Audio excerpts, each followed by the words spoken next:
Welcome to this month's Market Update. I'm joined today by Cadence Ho. She's with Frontier's Capital Markets and Asset Allocation team.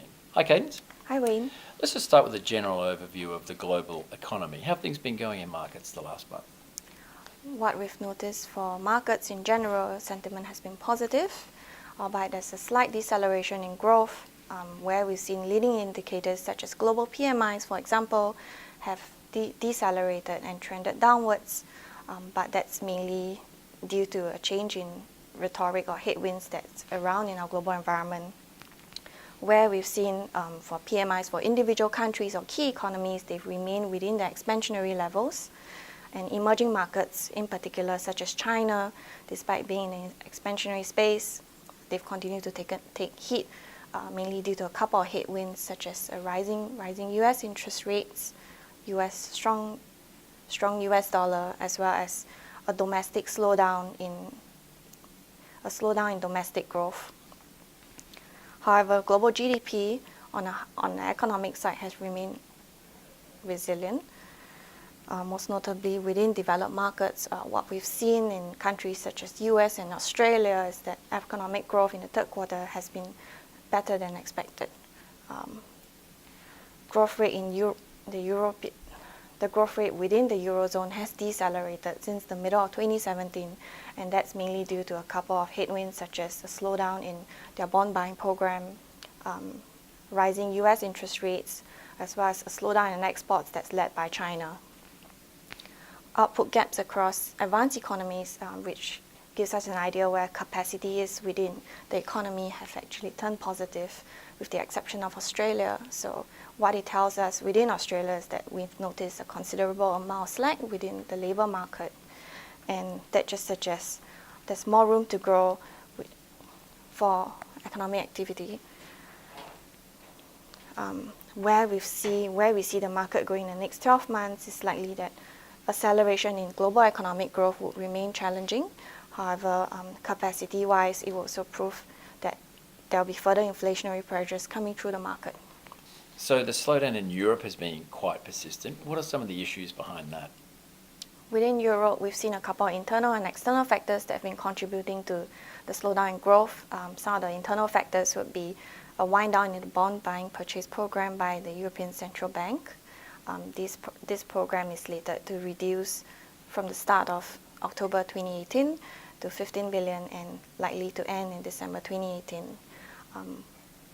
Else, GDP growth, despite being solid, has started to decelerate, and some of the pockets of weakness where we've seen within the economy comes from the retail activity as well as exports growth. The slowdown in exports is largely led by China, but what we've noticed within the exports growth is that it's a broad-based slowdown as well with all of Europe's trading partners. So that remains a concern where we'll continue to monitor going forward. Trade risk and implementation rhetoric by the US will continue to be a headwind for Europe, as well as in particular Germany. So you mentioned that emerging markets have taken a little bit of heat. Can you elaborate on some of those headwinds? Emerging markets have had a wonderful 2017, and in 2018 they started on a constructive tone. However, a strong US dollar, rising US interest rates have served as a bigger headwind than expected. EM fundamentals have continued to look positive and well compared to where it was pre-GFC. And economic growth has held up far better than what we expect compared to the financial markets. However, while some countries will continue to do well, growth within the EM region on an aggregate level will be likely to slow, and that's due to its sensitivity to US dollar as well as the trade rhetorics that Trump have in place. Within China, China has been one of the strongest engine of growth for EM, especially EM Asia.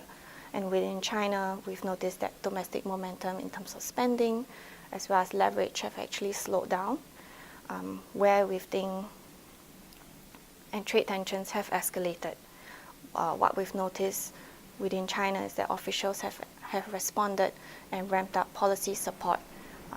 They have, rather than to rather than deleverage, they have eased monetary conditions in order to provide further accommodative support to the economy. However, we think growth will not stabilize till the policies are fully in place until the middle of 2019. Within emerging Asia, a slowdown in global demand is likely to weigh on the Asian economies in general, while policymakers have room to provide support in many different scenarios, as well as pockets of the economy. Regional growth is likely to slow down rather than remain stable.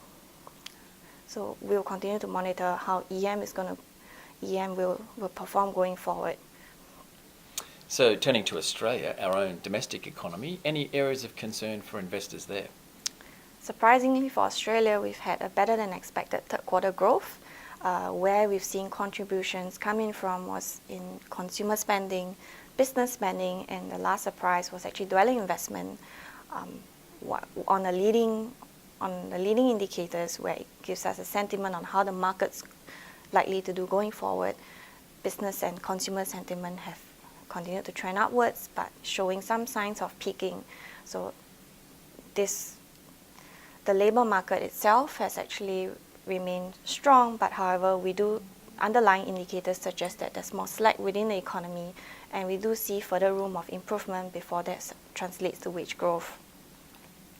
Some of our concerns remain with the housing market, the high amount of household debt in the system, the slowdown in credit growth and what it means for Australian bank earnings, as well as the rise in cost of funds or out-of-cycle rate hikes, as what you would put it, would be further headwinds on consumer spending.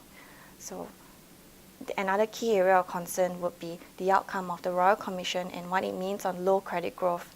That is one of the bigger risks that we view would be to Australian bank equity earnings in the next 12 months.